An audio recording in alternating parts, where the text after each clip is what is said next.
वा हो जागेवा, घराघरातल्या अंधाराला आता तरी तुम्ही उठून पहा.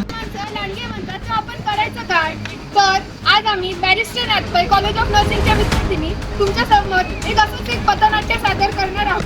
त्याचं नाव आहे उंबरठ्या मागचे वादळ. उंबरठ्या मागचे वादळ. अरे वा, किती छान सजवलेली माझ्या बाहुलीला. किती छान दिसते माझी बाहुली. पण काय ग, आपल्यासोबत खेळायलाच कोण नाहीये. एक काम करूया, आपण ना आईला सांगूया ती खेळेल आपल्यासोबत नक्की. वा, किती छान बाहुली आहे तुझी. हे बघा सोनू, हा खेळ फक्त आपल्यातच राहिला पाहिजे. आई बाबांना किंवा अजून इतर घरात कोणाला खेळायला ना असं बघू नकोस, कळलं ना. हा फक्त आपल्यातच राहिला पाहिजे. मग तुझा हा बाबा ना तुला रोज चॉकलेट घेऊन येईल ना. अरे तू कधी आला?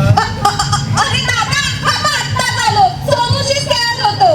बाबा, काकांनी मला ना माझ्यासाठी चॉकलेट आणलंय आणि ते असं पण बोलले की मी तुझ्यासोबत रोज खेळेन. अरे वा, किती छान.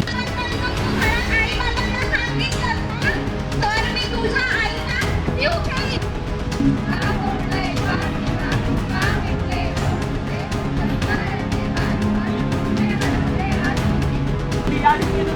पण शिक्षा झालीच पाहिजे.